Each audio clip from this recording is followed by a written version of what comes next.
Before setting up email on your Android phone, keep your Office 365 email and password ready.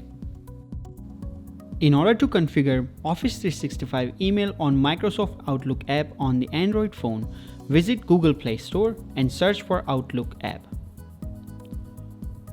Click on Microsoft Outlook app and then install.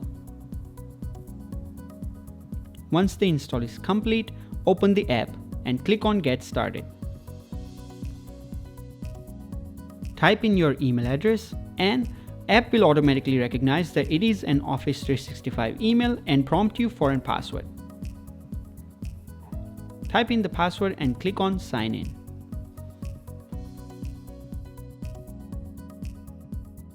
When prompted, would you like to add another account? Click on Maybe Later.